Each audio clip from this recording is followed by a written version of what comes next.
Joseph and his brothers. Abraham was a very old man when he died, and his son Isaac also lived to be an old man before he died. Now Isaac's son Jacob had 12 sons. They lived in the land of Canaan. And the son that Jacob loved more than all the others was called Joseph. When he was 17, his father gave him a coat of many colors with long sleeves. And because their father loved Joseph the best, his older brothers hated him. One day Joseph had a dream. When he told his brothers about it, they hated him even more. He said to them, "I dreamed that we were tying stalks of wheat in bundles in the field, and my bundle suddenly stood up, and your bundles gathered around it and bowed down to it."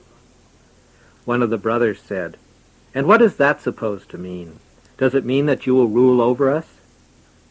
Then Joseph had another dream. He told them, "I dreamed that the sun, the moon, and 11 stars were bowing down to me."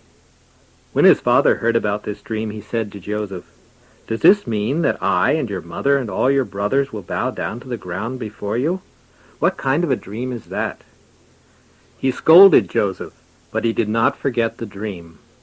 And Joseph's brothers grew more and more jealous. One day the brothers took their father's sheep to a pasture that was some distance away. Jacob sent Joseph to join them to see if all was well. When they saw Joseph coming, the brothers began to talk against him. They decided to kill him. "Here comes this dreamer," said one. "Let's kill him and throw him into one of the pits. We will say that a wild beast devoured him." "Yes, and then we will see what will become of his dreams." But when one of his brothers, Reuben, heard this plan, he spoke against it. "Let us not take his life," he said. "Do not kill him by violence. Throw him into this pit here in the wilderness, but do not do harm to him." Reuben hoped to rescue Joseph later and bring him back to his father. So when Joseph came to his brothers, they took away his robe, the beautiful robe with long sleeves, and they threw Joseph into a pit which was empty and had no water in it.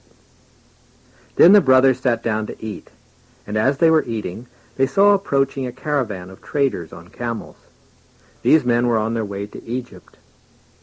Judah said to his brothers, "There is no profit for us if we kill our brother and keep it secret. Let us sell him to the men of this caravan instead. Anyway, he is our brother, and it is better that we do not harm him."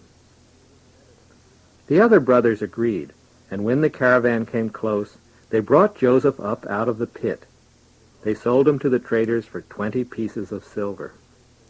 And the traders took Joseph away to Egypt. When Reuben returned and saw that Joseph was not in the pit, he was angry, but he could do nothing. The brothers killed a goat and dipped Joseph's robe in the blood. Then they brought the robe to their father. One of them said, "We found this robe with long sleeves. Whose robe is it? Is it Joseph's, do you think?" Jacob recognized it at once. "It is my son's robe," he said. "A wild beast must have devoured him. Without doubt he was torn to pieces." Jacob wept for Joseph and mourned his death for many days. Meanwhile, in Egypt, the traders had sold Joseph to Potiphar, an officer of the Pharaoh. The Lord watched over Joseph, and whatever he did, Joseph did with success. Potiphar noticed that Joseph did well in everything.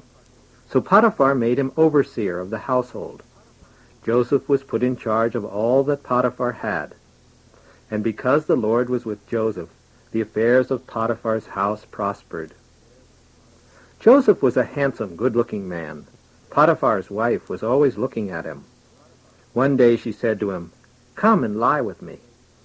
But Joseph refused. He said to his master's wife, "My master has put me in charge of everything in this house.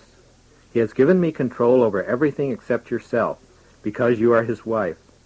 How then can I do such a wicked thing?" Although she said the same thing to Joseph every day, he would not listen to her. He always refused her. One day, when he went into the house to do his work, none of the other men were there. Potiphar's wife caught him by the coat and said, "Come now and lie with me."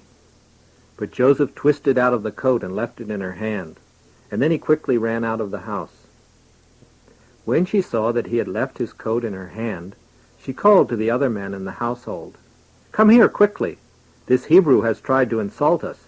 He came in to try to make love to me, but I cried out in a loud voice. He was frightened and ran away, but he left his coat here." When Potiphar heard this, he was angry.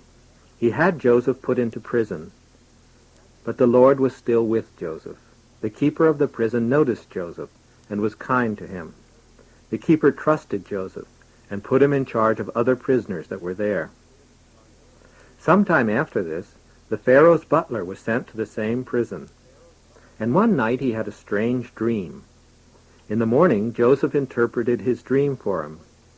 He told the Pharaoh's butler that in 3 days he would return to his former job in the palace. Joseph asked the butler not to forget him.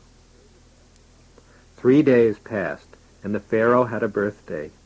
He had a feast for all his servants.